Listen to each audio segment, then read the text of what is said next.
Si, je l'ai. Ah! Quem é? O convidado.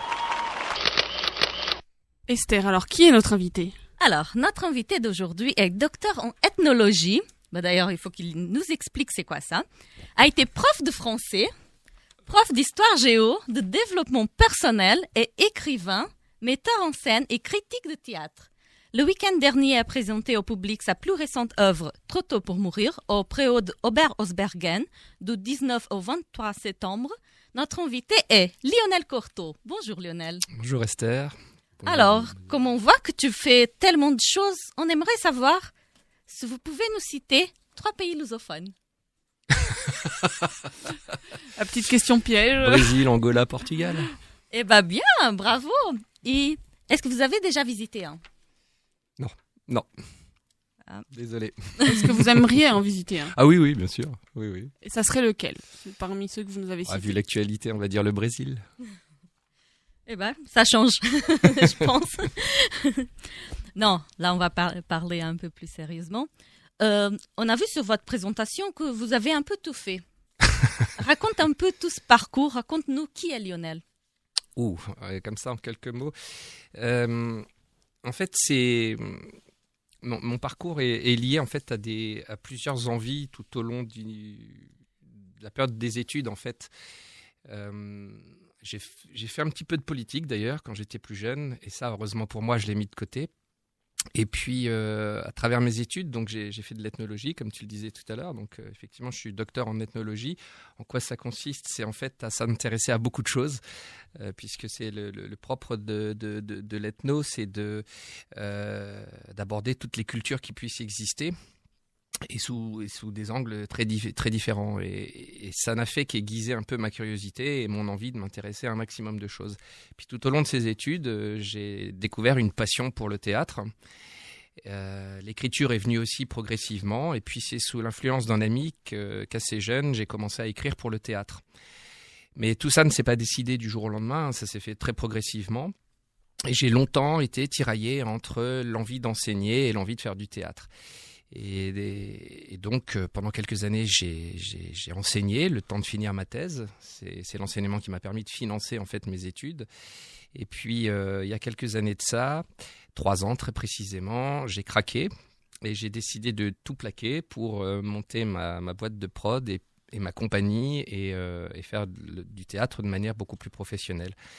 Et à la même époque, j'ai un éditeur qui a commencé à me proposer un certain nombre de travaux. Et donc, depuis 3 ans, j'écris énormément et j'essaye d'enchaîner comme ça les projets entre l'écriture, le théâtre. Encore un peu d'enseignement puisque je continue d'enseigner à l'université. Alors paradoxalement, j'enseigne pas du tout en ethnologie puisque j'enseigne en art du spectacle. Pas en ethnologie parce que c'est un parcours là aussi un petit peu compliqué et puis j'ai émis beaucoup de réserves sur certaines analyses de type ethnologique et du coup j'ai préféré laisser tomber l'enseignement en ethnologie pour me consacrer beaucoup plus au théâtre et à l'art en général. Voilà, en gros, en quelques mots. Alors, à côté de ça, je fais aussi beaucoup d'audiovisuel, puisque mon autre passion, c'est aussi la vidéo, le montage, et je travaille beaucoup plus sur du documentaire. Et là, je prépare en ce moment un film documentaire. Voilà, donc effectivement, j'essaye de varier les activités, et avec beaucoup de plaisir pour chacune d'entre elles. On va un petit peu plus s'attarder sur votre métier de metteur en scène. Qu'est-ce que vous aimez dans ce métier ?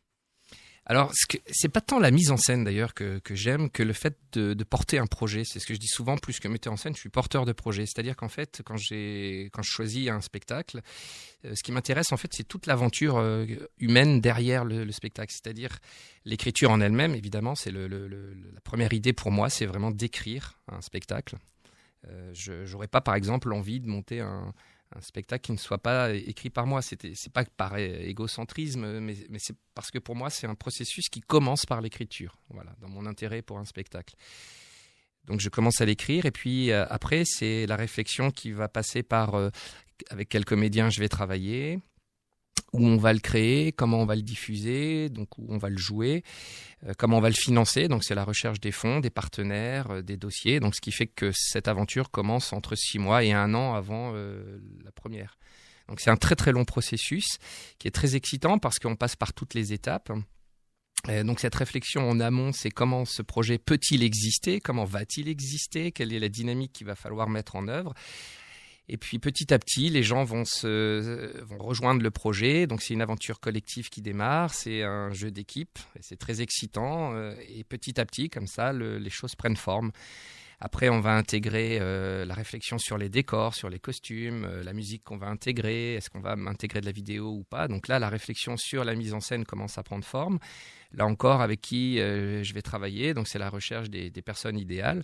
Et puis petit à petit, les choses avancent. Et puis la dernière étape, c'est celle qui a commencé pour nous fin août, c'est un travail sur la mise en scène et le travail d'acteur.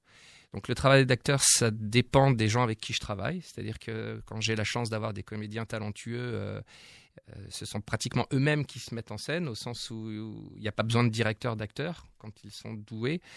Lorsque je travaillais plutôt avec des étudiants il y a quelques années, effectivement, là, il fallait que je les porte beaucoup plus. Mais maintenant, je le vois par exemple sur le spectacle Trop tôt pour mourir, j'avais des comédiens exceptionnels et je les voyais eux-mêmes donner vie au texte et c'était magnifique de les voir à l'œuvre.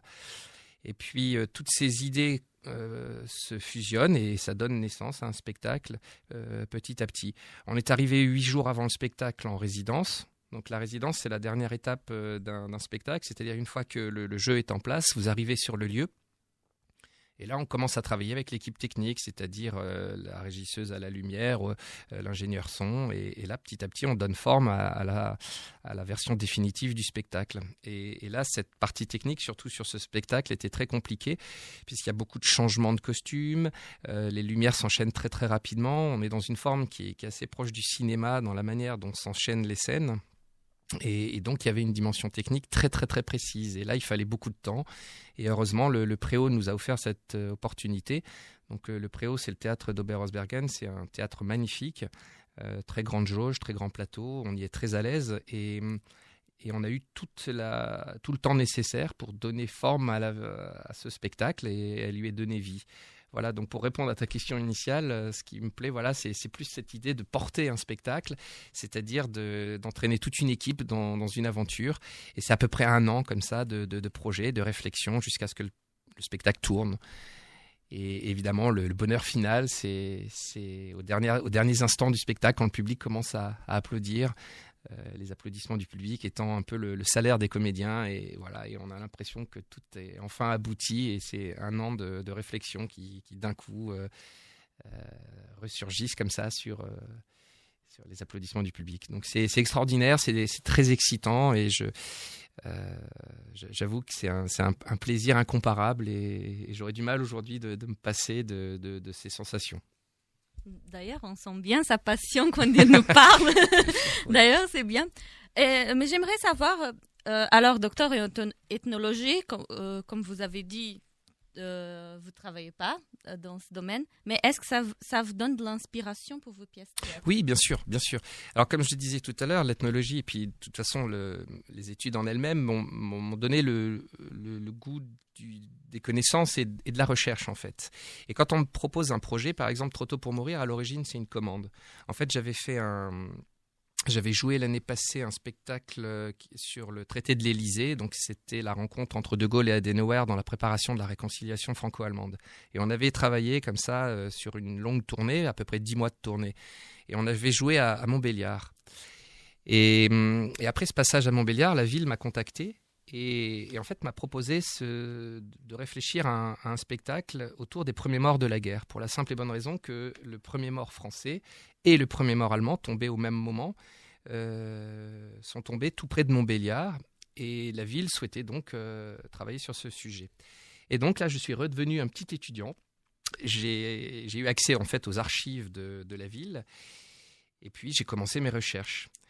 Et donc, ce principe de se replonger comme ça dans des archives, dans des ouvrages, de mener une réflexion, c'est un petit peu celui qui m'a toujours suivi quand je préparais mes mémoires et plus tard ma thèse.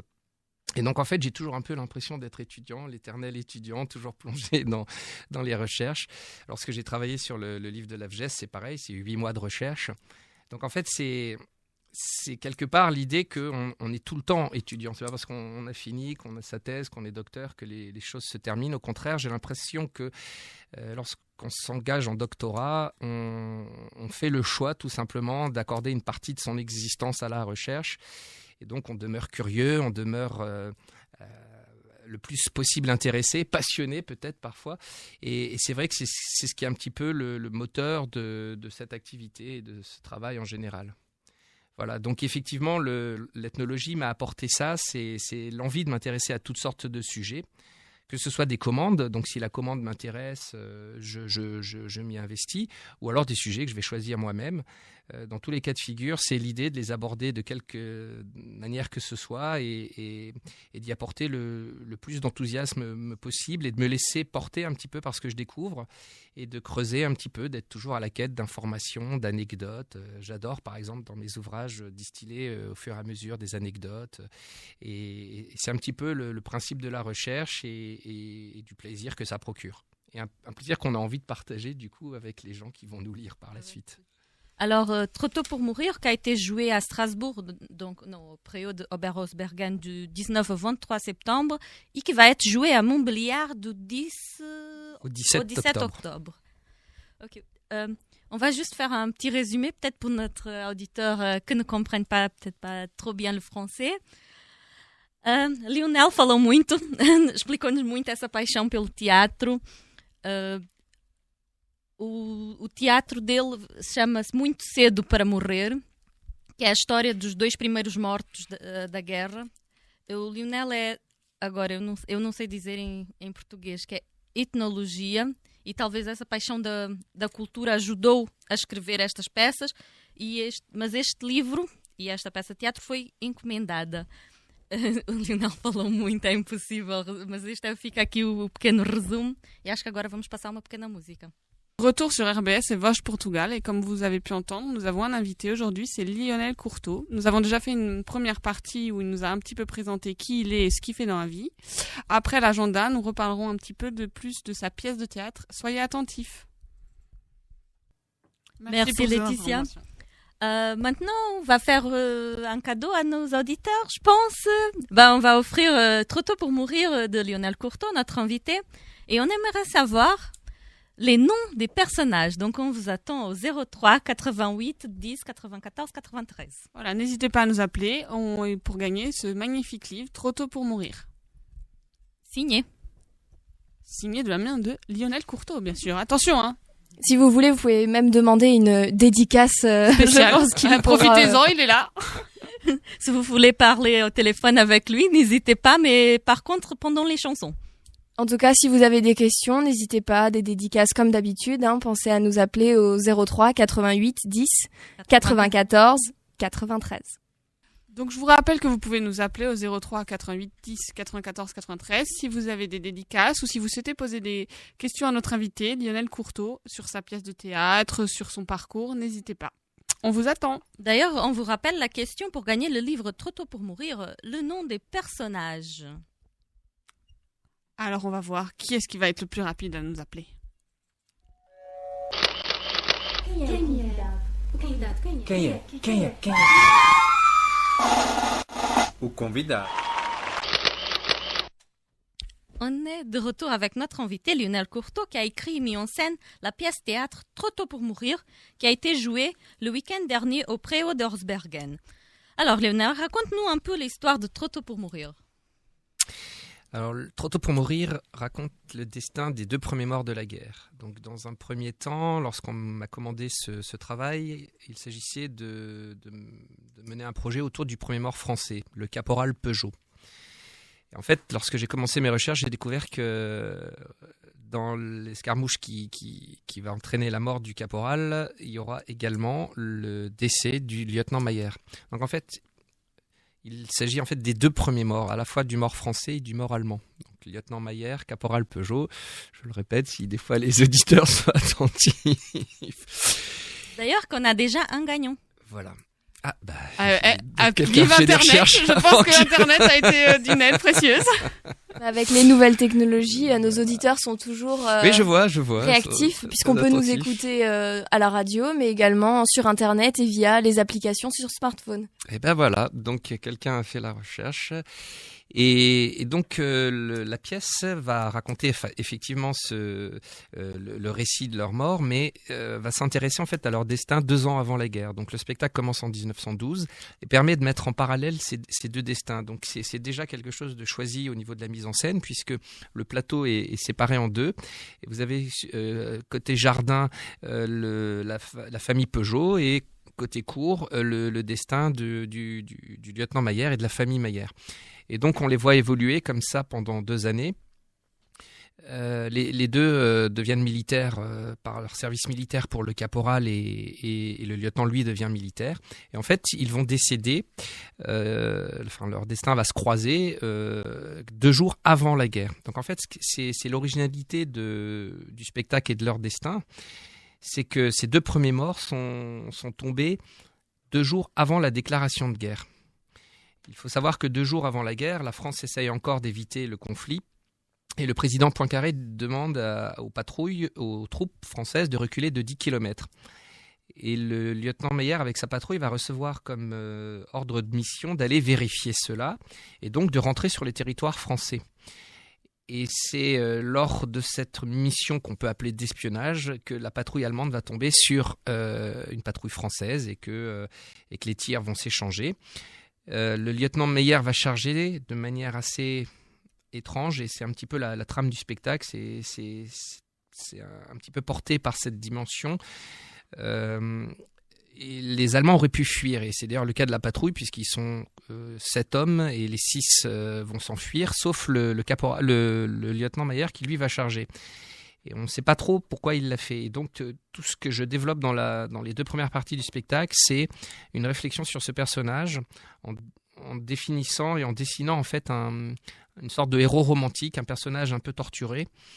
Et on imagine assez aisément que c'est un choix de sa part et qu'il y a quelque chose de suicidaire dans sa démarche. C'est en tout cas cet aspect-là que j'ai voulu développer. C'est cet aspect que j'ai voulu développer autour du personnage du lieutenant. La dernière partie du spectacle, par contre, s'attache à ce qui se passe après-guerre. C'est-à-dire que le caporal Peugeot, dès 1915, va faire l'objet d'une véritable propagande en France, puisque sous l'égide de la ville de Montbéliard, on va lancer une souscription pour créer un monument autour de la personne du caporal Peugeot. Et en fait, ce sera le premier monument aux morts construit en 1918, enfin juste après-guerre. Et si vous voulez, c'est la première fois qu'on va développer toute cette dimension sur le sacrifice et le souvenir. Et donc un véritable travail va être fait autour du caporal. Déjà, il faut savoir qu'il est très jeune, il a 20 ans. C'est un instituteur, nous sommes sous la Troisième République. C'est un hussard noir, comme on les surnomme à l'époque. Et les instituteurs sont à l'époque très emblématiques des vertus de cette Troisième République. Et donc c'est un personnage très emblématique, et le fait qu'il soit sacrifié en premier, c'est tout un symbole. Et donc on va faire une véritable propagande autour de ce sacrifice. Et puis c'est une manière aussi de dénoncer l'attaque allemande et de dire, regardez, ce sont les Allemands qui ont commencé, c'est eux qui voulaient la guerre, ce sont eux les responsables. Et donc c'est à la fois une manière de glorifier le sacrifice français et de dénoncer l'attaque allemande.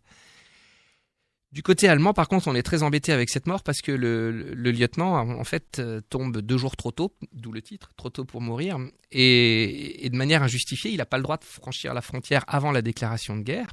Il y a des règles, même dans autour de la guerre, il faut le savoir. Donc, l'état-major allemand est très embêté. Et plutôt que d'assumer en fait cette mort, l'état-major va plutôt dire que cette initiative était une initiative personnelle du lieutenant, et qu'il ne s'agit pas d'un ordre reçu. Et donc, quelque part, on va traîner dans la boue le lieutenant. Celui-ci va rester de manière totalement anonyme enterré sur place à Joncheray, là où a lieu l'accident. Il y a juste écrit officier allemand décédé le 2 août 1914, et pendant plusieurs années il va être totalement abandonné, et il ne sera pas réhabilité. C'est donc sa famille, ses parents, qui pendant des années vont entreprendre la réhabilitation de leur fils, en mettant en avant le fait qu'il a bien agi sur ordre. Et c'est en 1922 seulement que son corps, 1920, que son corps va être rapatrié à Ilfurt dans un cimetière militaire allemand, et qu'il va être considéré comme étant le premier mort de la guerre. Et donc le spectacle s'il raconte le destin de ces deux hommes, tend aussi à montrer à la fin comment celui-ci va être réhabilité, comment le caporal va être glorifié.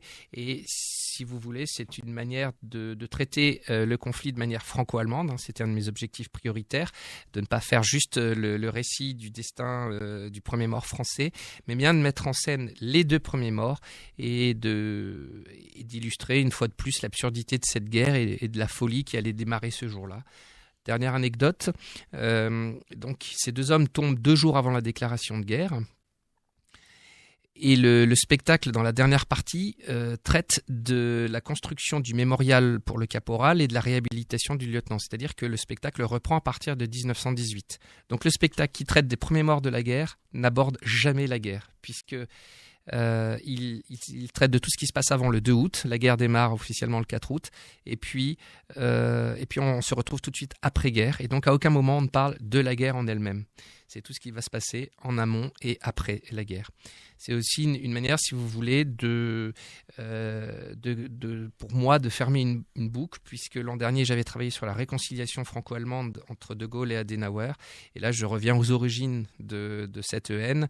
Et je suis personnellement très attaché à l'amitié franco-allemande. Et donc, c'était une manière de travailler sur un cycle et de mener toute une réflexion autour à la fois des origines du conflit entre les deux États et de leur rapprochement aujourd'hui.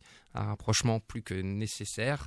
Et je souhaitais, en fait, à travers ce spectacle, poursuivre un petit peu cette aventure qui est la mienne depuis quelques années autour de la relation franco-allemande. Voilà. Donc l'année prochaine, on aura aussi cette thématique. On va rester sur la thématique franco-allemande. Pourquoi pas, hein, moi ça me dérange pas, bien au contraire. Puisque même sur le travail sur l'AVGES, traitait aussi de ça finalement, puisque l'AVGES avait été créé en 1918 dans une logique francophone en réaction à la présence allemande jusqu'en 1918. Donc effectivement, oui, je suis toujours dans cette réflexion personnelle sur le lien qui unit l'Allemagne et la France.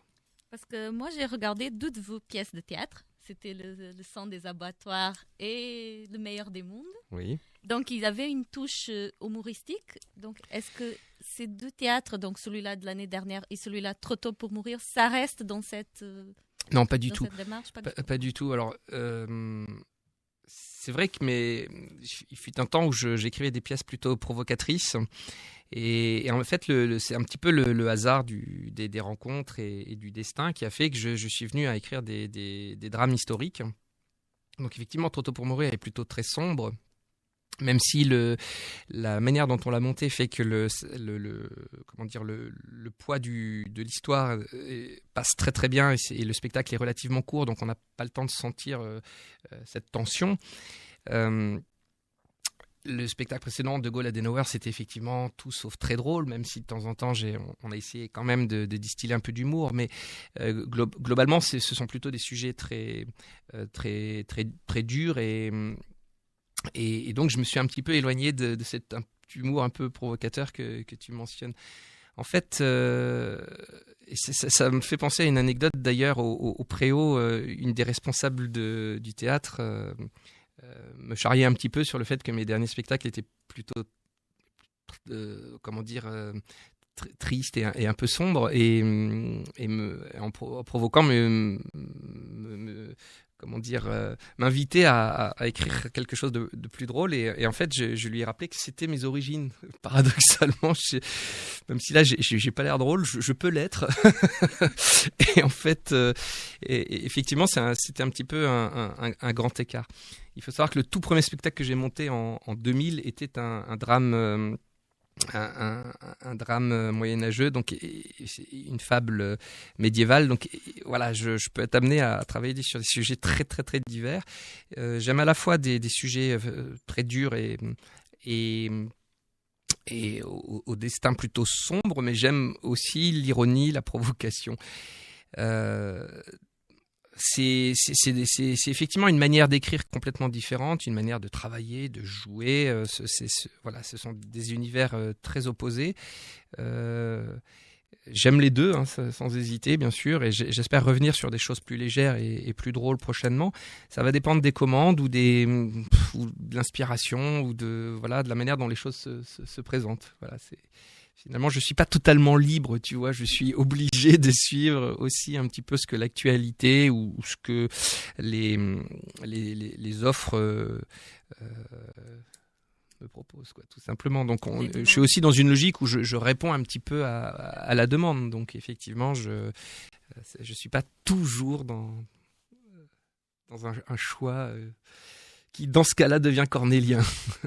Bon, cela dit, je dois quand même dire que même dans un spectacle dramatique, j'essaye quand même de temps en temps de distiller un petit peu d'humour. Voilà. Alors là, avant, vous nous avez parlé un petit peu des acteurs aussi. Comment vous avez fait pour choisir ceux de Trop tôt pour mourir? Et en règle générale, pour vos différentes pièces, comment ça s'est passé? Alors, je passe jamais de casting parce que je déteste ça. Le premier spectacle que j'avais monté, j'avais dû faire des castings, mais le problème d'un casting, c'est pas de choisir la personne avec qui on va travailler, c'est de dire aux autres qu'on ne va pas travailler avec. Et moi, c'est quelque chose que je supporte pas, téléphoner à quelqu'un pour lui dire que finalement on va pas travailler avec, c'est très très dur. Donc je ne veux plus jamais faire de casting, ce qui nécessite en fait de réfléchir en amont aux personnes avec lesquelles on veut travailler. Alors sur Trop tôt pour mourir, la première personne avec qui je voulais travailler, c'était la personne qui va jouer le rôle du caporal Peugeot, Philippe Hurier, qui avait travaillé avec nous sur le spectacle, le traité. Il m'avait aidé dans la mise en scène. Et donc, j'avais envie de travailler avec lui cette fois comme comédien. Et donc, je lui ai tout de suite proposé un rôle. Voilà, donc ça, c'est le premier, caporal Peugeot, Philippe Hurier. Ensuite, la personne qui va jouer le lieutenant Mayer, c'était logique que je choisisse d'abord les deux personnes, les deux rôles masculins. Et en fait, j'ai très vite pensé à Maxime Paco. Pour plein de raisons, j'avais travaillé avec lui, c'est un très bon comédien, il a une voix assez incroyable.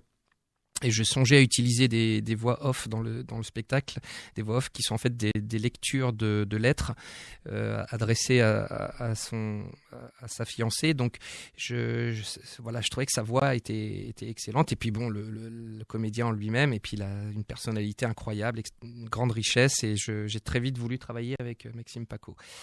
Et puis ensuite, j'ai choisi de travailler avec 2 comédiennes parce que il faut savoir qu'il y a 4 comédiens et moi-même, donc nous sommes 5 sur scène, et qu'en tout il y a 16 rôles. Et donc en fait les comédiens changent de costume tout au long du spectacle. C'est très sportif d'ailleurs, c'est d'une rare intensité comme pour les comédiens, et dans les coulisses c'est une grande tension et beaucoup d'énergie dépensée. Et il y avait quelques rôles féminins et beaucoup de rôles masculins, et j'ai choisi en fait de proposer aux filles de jouer des rôles masculins. C'est-à-dire que les 2 comédiennes qui devaient jouer vont aussi jouer des soldats français et des soldats allemands. C'est plus facile de faire jouer des hommes à des femmes que de faire jouer des femmes à des hommes. Parce que très vite, quand des hommes doivent jouer des femmes, ça devient un peu caricatural, alors qu'une femme qui va jouer un homme, ça passe très très bien. Et ça nécessite chez elle un travail qui est une vraie énergie à puiser en soi, mais c'est des résultats qui sont très forts, assez émouvants, parce que elle donne toute une sensibilité à ces soldats et à ces hommes, et dont le résultat est magnifique. Il faut savoir que là, j'ai choisi Anne Sommeau et Pascal Géguy pour ces 2 rôles, et elles sont tout à fait magnifiques. Elles sont à la fois magnifiques dans leur rôle de femme. Hein, je pense par exemple à Pascal qui joue le rôle d'une mère à la fin qui pleure devant la tombe de son fils. Moi, j'avais les larmes aux yeux à chaque fois. Enfin, c'est d'une force incroyable. On sent que le public est tétanisé devant ce cri du cœur d'une mère, et c'est une très très grande émotion. Ou quand Anne va chanter à plusieurs reprises dans le spectacle, c'est pareil, il se dégage une émotion incroyable. Donc si vous voulez, toute leur féminité et cette sensibilité féminine se révèlent merveilleusement dans leur rôle de femmes, et quand elles deviennent des soldats, elles gardent comme ça une spécificité propre aux femmes dans ce cas-là, je dirais, et donc je trouvais très important que le casting soit à peu près soit 2 hommes, 2 femmes pour l'ensemble de ces rôles. Alors finalement, pour répondre à la question pourquoi Pascal et Anne, bon, il faut savoir que ce sont 2 comédiennes qui tournent beaucoup dans la région, qu'elles ont beaucoup de talent. Moi, j'avais rencontré Pascal l'an dernier. Elle nous avait prêté sa voix pour la version allemande du traité. Et j'avais donc très envie de travailler avec elle, donc j'ai tout de suite pensé à elle pour le rôle. Quant à Anne, je l'avais vue dans plusieurs spectacles. C'est une fille que je trouvais très impressionnante. Sur scène, elle dégage quelque chose comme ça de très fort, même si j'avais un peu peur de travailler avec elle parce que je sentais que c'était pas quelqu'un de facile à diriger. J'avais très très très envie de lui offrir ce rôle. Donc j'ai été très très très heureux de ce casting puisqu'ils sont tous les quatre absolument magnifiques. Moi j'avais juste quelques petits rôles parce que j'avais envie de partager avec eux ce plaisir d'être sur scène et tout ce stress propre aux comédiens. Pendant des années je me suis contenté d'être derrière et d'être à la régie et de vivre le spectacle de loin et voilà, j'avoue que depuis 2 ans, je monte aussi sur scène dans des tout petits rôles juste pour le plaisir de partager ces sensations avec eux.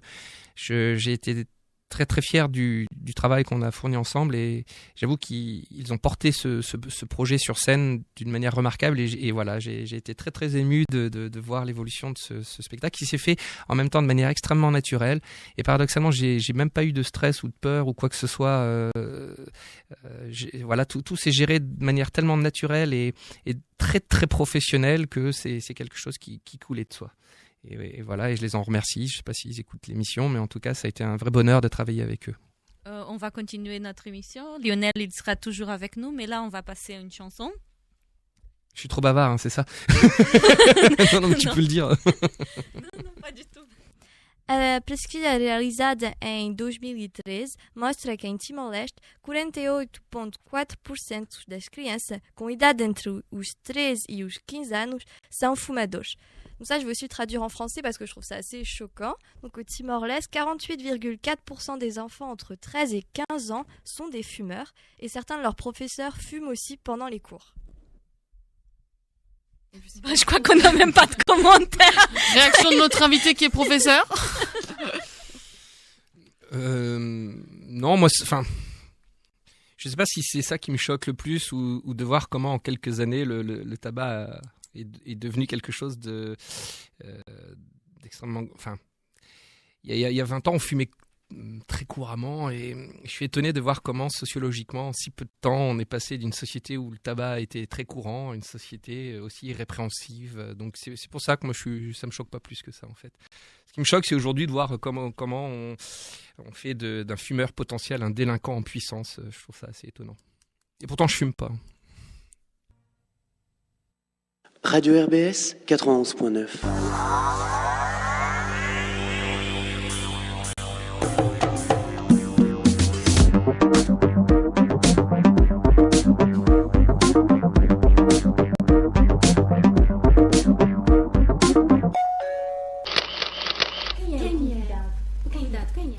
Quem é?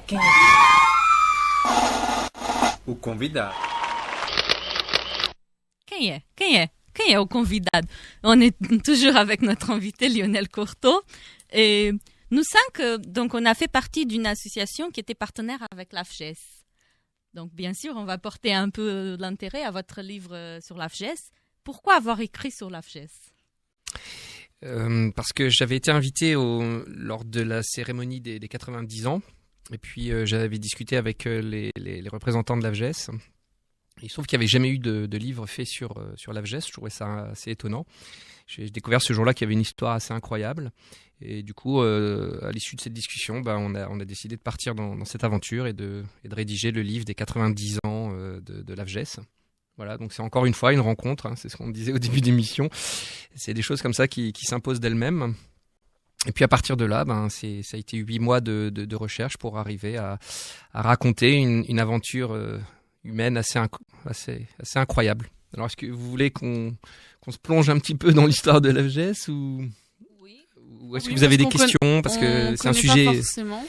Alors l'AFGES en fait c'est la fédération des associations des étudiants de Strasbourg. Mais à l'origine, en fait, on se replonge dans l'histoire franco-allemande dont on parlait tout à l'heure. En fait, au lendemain de la guerre, la plupart des associations étudiantes sont d'obédience germanique. Et l'État français songe à promouvoir une structure francophone, patriotique, en concurrence justement de ce qui jusqu'alors était plutôt sous influence germanique. C'est la l'AFGES donc qui va être lancée, parrainée par le président Poincaré en personne. Donc c'est dire si l'intérêt au sommet de l'État est important. Et on lui donne des moyens dès le départ très importants. Et donc c'est comme ça que dans les années 20, des choses très très importantes vont prendre forme à Strasbourg. Il faut savoir qu'une des premières décisions, par exemple, va être d'attribuer à l'AFGES un restaurant universitaire qui deviendra la Gallia. Rien que le nom, c'est de la provocation, puisque le bâtiment s'appelait Germania. Et donc, en fait, en réponse à ça, on va appeler le bâtiment Gallia. Et le restaurant va naître à ce moment-là. Et c'est le premier restaurant universitaire géré par des étudiants. Et ce restaurant existe toujours, c'est toujours un restaurant géré par les étudiants et c'est le seul en France. Voilà. Alors c'est très important d'en parler parce que vous savez qu'en ce moment il y a un vrai conflit entre le Crous et l'AFGES lié à ce restaurant. Et c'est une question de jour, hein, la décision. Ça fait 10 ans que l'AFGES est en guerre avec le Crous. C'est aussi une des raisons d'ailleurs pour laquelle le livre a été fait, je pense. C'était pour bien montrer à la fois au Crous et à l'ensemble de la population l'importance de l'AFGES et insister sur le fait qu'on ne pouvait pas laisser tomber l'AFGES et la Gallia. Il faut savoir que la Gallia, c'est un petit peu le moteur de la vie et de la structure de l'AFGES. Et donc, il était impensable de voir l'une et l'autre disparaître. Voilà. Donc, c'est pour ça aussi que ce livre avait un sens à la fois historique et politique, du coup. Donc, on est dans les années 20 et l'AFGES va mener comme ça toute une série d'actions. Après la restauration universitaire, ça va être aussi la santé des étudiants. Il faut savoir qu'à l'époque, il n'y a pas de sécurité sociale, il n'existe pas grand-chose pour protéger les étudiants. Et puis à l'époque, la tuberculose fait des ravages. Et du coup, l'AFGES, avec l'UNEF de l'époque, l'UNEF qui était la grande fédération française, la grande UNEF comme on l'appelait, qui n'a plus rien à voir avec l'UNEF d'aujourd'hui, ils vont développer par exemple des sanatoriums pour soigner les étudiants malades de la tuberculose. Et puis ils vont acheter en Corse ils vont développer en fait une sorte de centre de vacances en fait, qui permettra aux étudiants d'aller prendre le soleil pendant l'été, ce qui est très novateur pour l'époque, à des coûts extrêmement réduits évidemment. Et donc ce sont toute une série d'étudiants comme ça qui vont se prendre en main et qui vont développer toutes les aides possibles aux étudiants. Et très rapidement, en reprenant une tradition allemande, ils vont créer la première mutuelle étudiante, la première sécurité sociale étudiante. Et lorsque en France, la sécurité sociale étudiante va être mise en place au lendemain de la Deuxième Guerre mondiale, ils reprendront en fait le modèle de l'AFGES. Donc l'AFGES est à l'origine aussi de la protection sociale étudiante. Donc c'est dire, si vous voulez, toutes les actions menées dans les années 20 par l'AFGES, qui va avoir une influence nationale et pas seulement régionale. Et l'AFGES, de tout temps, va être la plus grande fédération étudiante en France. C'est encore le cas aujourd'hui. Et puis tout au long de son histoire, l'AFGES va s'illustrer par ses actions. J'en retiens deux, comme ça, spontanément. C'est pendant la Deuxième Guerre mondiale. L'AFGES va avoir une action importante dans la résistance. Il faut savoir que l'université va être transférée à Clermont-Ferrand. L'AFGES va aussi suivre le mouvement, va recréer sa structure en exil dès 40, et puis va recréer la Gallia, donc pour aider les étudiants à Clermont-Ferrand. Donc la Gallia va être reconstituée. Et puis il faut savoir que les étudiants sont en grande majorité donc francophones, patriotes.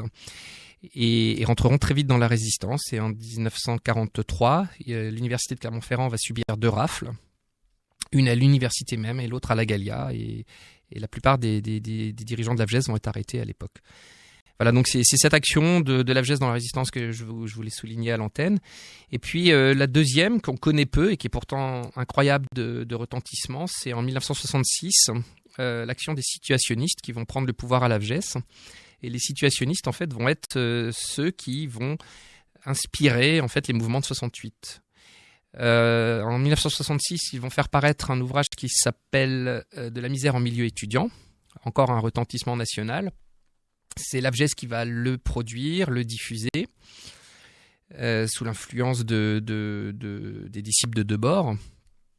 Et ils vont inventer un certain nombre de slogans, comme « il est interdit d'interdire », etc. Tous ces slogans qui vont faire florès en 68. Et donc on peut dire d'une certaine manière que mai 68 est né à Strasbourg. Donc peu de personnes le savent et c'est l'AFGES qui est derrière tout ça.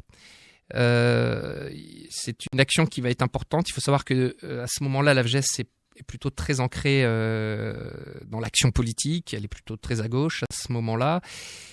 Il va y avoir c'est l'héritage un petit peu de la guerre d'Algérie et de la manière dont les mouvements étudiants vont se scinder au moment de la guerre d'Algérie. Par contre, les situationnistes ont une logique assez anarchisante dans leur action et sur le fond. Et du coup, pour eux, il faut détruire paradoxalement la FGES parce que toute structure doit être anéantie. Et donc, le paradoxe de cette période, c'est que les situationnistes vont quasiment entraîner la FGES à sa perte. Et de 1968 à 1973, celle-ci disparaît. Et c'est en 1973, sous l'action des anciens, donc de ceux qui ont développé la FGES dans les années 50, que la FGES va renaître de ses cendres et évoluer vers une action beaucoup plus associative, va se dépolitiser pour devenir un syndicat, justement non pas vraiment un syndicat, mais une action syndicale sans être politisée comme le serait un syndicat. Donc c'est vraiment devenu une structure apolitique, fédérant en fait l'ensemble des associations, dont la vôtre si j'ai bien compris, dans une action qui vise à donner des moyens importants et à faire le plus d'écho possible à la parole étudiante. La FGES est très présente dans l'ensemble des élections étudiantes. Elle a un poste de vice-président à l'université. Donc, si vous voulez, elle est un petit peu le porte-parole des étudiants strasbourgeois. Elle représente, je crois, à peu près 16 000 étudiants. Donc, c'est une structure très importante, évidemment, de par sa dimension et de par son histoire. Et donc, ce livre était avant tout un hommage à ses 90 ans d'action.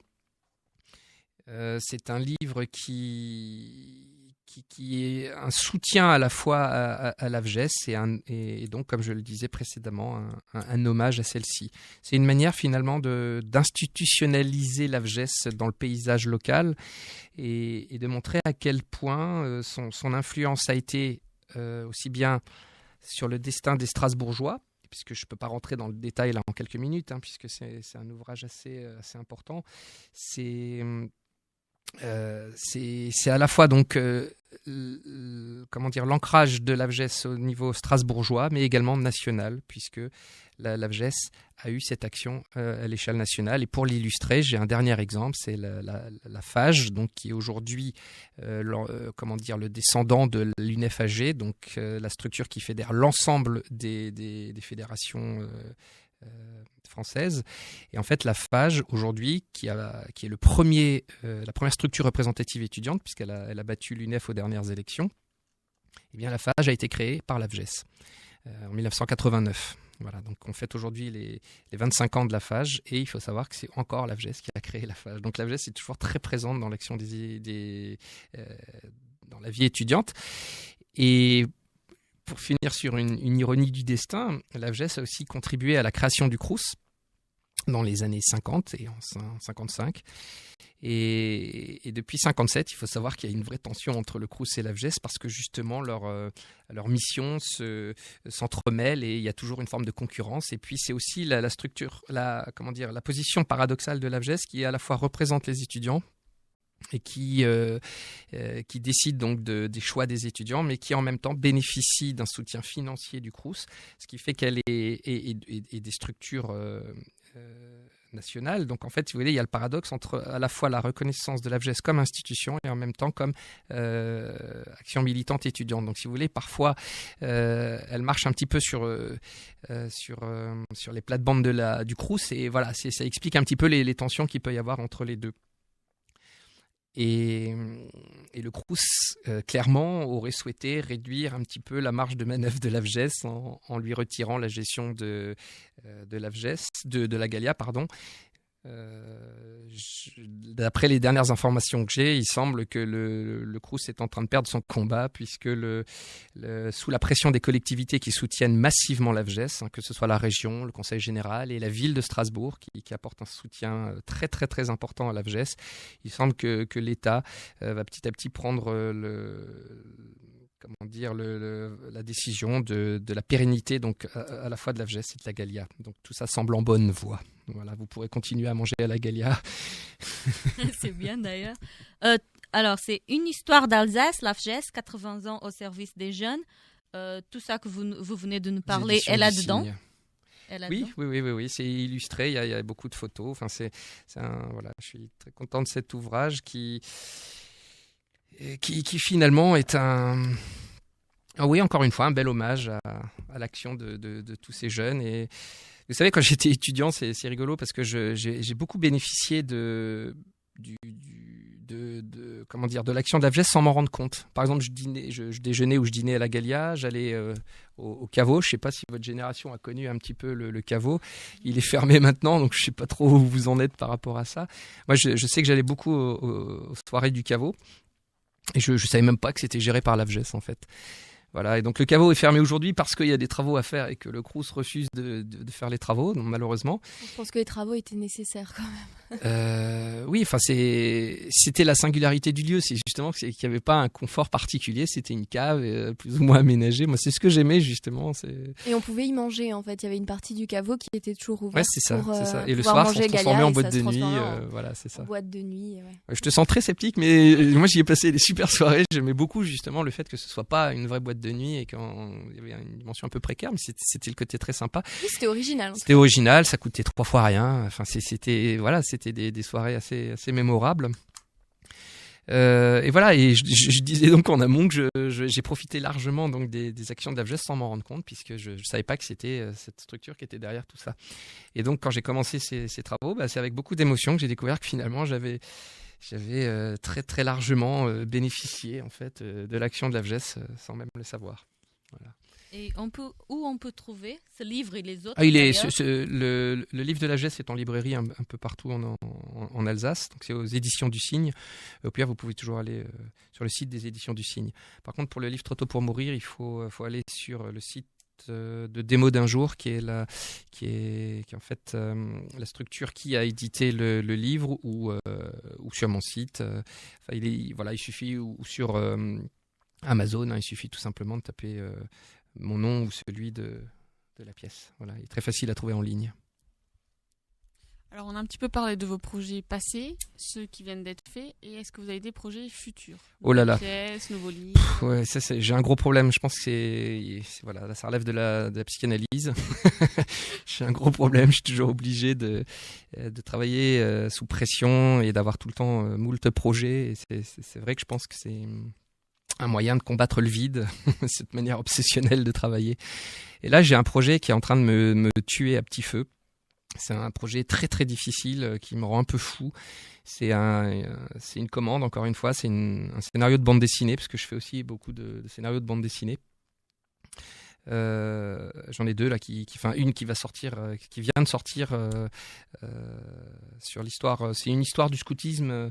C'est un travail collectif pour un éditeur belge et en fait, moi j'ai travaillé sur une structure scout alsacienne, strasbourgeoise même, la seule en France composée 100% de femmes dans la résistance.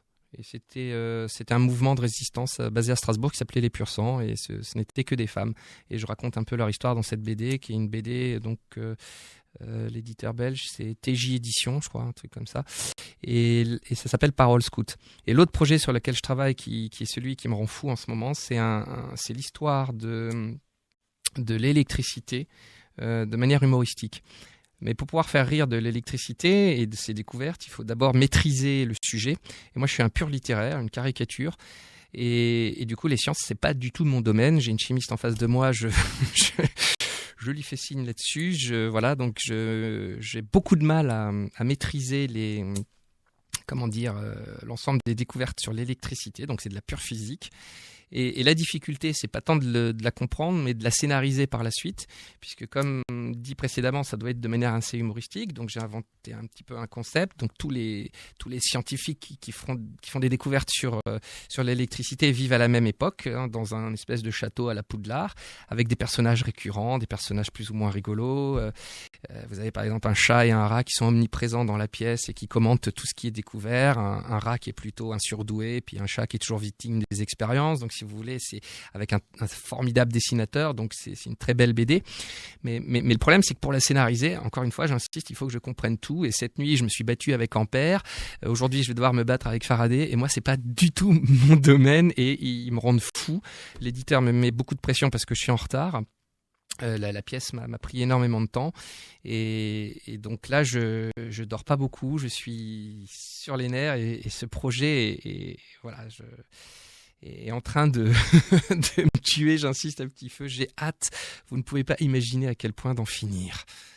Vous voulez peut-être qu'on fasse un appel à la radio? Alors si parmi vos auditeurs il y a des physiciens en herbe qui souhaiteraient m'aider, ce serait avec un immense plaisir. Je sais pas, et encore une fois j'ai une chimiste, je sais pas, physique, c'est pas très éloigné. Est-ce qu'il y a des... C'est quand même pas le même domaine. Eh ben voilà, ça commence bien. Donc je sens que mais vos pour la éditeurs prochaine, ne vont pas m'apporter leur pour la aide. prochaine BD sur la chimie, je suis là, il y a pas de c'est souci. ça, merci.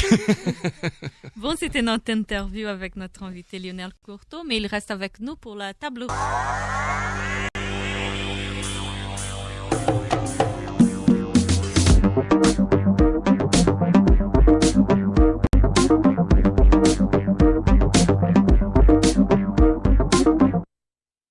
De volta na RBS, na Voz de Portugal, et maintenant on va passer à Mesa Vermelha. Alors, qu'est-ce que la table rouge? La table rouge, comme vous le savez, à toutes nos émissions, on fait une petite partie avec des actus un petit peu insolites de ce qui s'est passé un peu partout dans le monde. Donc aujourd'hui, comme vous le savez, l'iPhone 6 est sorti, tout le monde a dû l'entendre. Hein. Et bien sûr, pour l'acheter, un Chinois a mis en location sa petite amie pour pouvoir se payer son iPhone 6. Donc, en location, on peut la louer pour passer du temps avec elle, coût 1,25 € l'heure, mais il a quand même précisé qu'il est interdit de la toucher sexuellement. Donc, elle peut aider pour les études, pour un resto, voilà, mais ça n'ira pas plus loin. Et sa copine est au courant de cette offre. Donc, je n'ai pas trouvé s'il a pu s'acheter ou pas son iPhone 6. Et elle voulait aussi l'iPhone 6.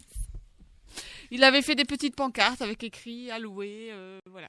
Donc j'ai trouvé ça un petit peu exagéré, mais quand on sait ce que les fans d'Apple sont prêts à faire. Hein. Bon, déjà qu'on a parlé des marques, il faut citer 3 autres. Oui, donc, alors il y a Samsung, bien sûr, que tout le monde connaît. Hein. Il y a Nokia, Sony Ericsson, voilà. Je crois que j'ai fait le tour, c'est bon? C'est bon. Alors, elle est dormesse durant ton robe. Un voleur fatigué a décidé de faire une petite sieste en plein cambriolage dans une maison en Floride, un instant d'inattention qui lui a valu de se réveiller avec les menottes. L'homme s'est allongé sur un lit dans la maison qu'il était en train de cambrioler et s'est profondément endormi. Une femme de ménage a découvert l'intrus et a appelé la police. Les agents arrivés sur place, amusés, ont même pris une photo du cambrioleur assoupi avant de l'arrêter. Ils ont fait une selfie tu sais, avec le gars sur le lit. Non, mais la meilleure, c'est le gars qui se dit « Attends, je suis trop fatigué là. Attends, je vais dormir. » Oui, c'est ça. Donc du coup, il s'est retrouvé en prison. Et sans ce qu'il a volé, quoi. C'est dire le naturel avec lequel il l'a fait. Hein. Il stressait même pas. Je pense qu'il très à l'aise, très détendu. Un petit moment. On continue dans le monde des voleurs. Le voleur le moins discret au monde. Scène improbable en Angleterre. Un homme est entré dans un musée, a fait mine de se balader et a piqué un tableau. Il a d'abord essayé de le cacher sous sa veste, sachant que le tableau... J'imagine la taille des tableaux. Hein. Il a les épaules vachement carrées. Sans succès, et a finalement opté pour la solution « je pars avec sous le bras ». Évidemment, la sécurité l'a arrêté et tout a été filmé. Tu sais, le gars qui a plus d'honte, il dit « Allez, c'est bon. C'est bon, je vais partir incognito avec mon petit tableau. » Est-ce que tu sais quel tableau il a tenté de voler? Non, c'était pas indiqué. Ah, mais dommage. Bon, La Joconde. Recherche pour la... Non, c'était non, en Angleterre. Ah pardon, j'ai rien dit. Comment casser l'invité? Une Indienne se marie avec un chien en attendant son prince charmant. Une Indienne a... Non, ce qui est drôle, c'est la tête que vous avez fait. Une Indienne a décidé de suivre les conseils de sa famille et de se marier avec un chien. Mangli Munda, de 18 ans, s'est uni avec un chien chéru dans une cérémonie religieuse. L'objectif est de faire en sorte que le mauvais sort parte et que son futur mari a une vie très longue. Pour son père, c'est l'unique manière de se livrer du mauvais sort. Et elle dit que maintenant, elle peut se marier avec l'homme de ses rêves, qui, comme toutes les petites filles ou les jeunes filles, elle est en attente de son prince. Par contre, le chien, il doit signer le divorce. Hein. En tout cas, après le mariage, où il y avait quand même 70 personnes, le mari a décidé de faire une petite sieste. Et là, il faut savoir qu'on est quand même dans une société qui croit en la réincarnation, et donc le chien est l'incarnation d'une âme. Donc c'est moins choquant que chez nous. Le but, oui, effectivement, c'était ça. C'est vraiment Non, mais ce qui est méchant, c'est que le pauvre chien, après, Il n'a pas choisi. hein. il a pas choisi, et après, en plus, ils doivent divorcer. Ouais, mais Peut-être que elle le peut chien, peut-être il est garder bien les comme deux. Elle ça. peut peut-être garder le chien aussi après. Ah ouais, la polygamie, dans ce cas-là, ça passe. Exactement, voilà. Après, on ne sait pas jusqu'où va cette union, mais ça c'est. Non, mais voilà. En fait, c'était pas indiqué, mais j'ai trouvé ça un petit peu quand même surprenant qu'à 18 ans, pour se livrer du mauvais sort, elle décide quand même de se marier avec un chien.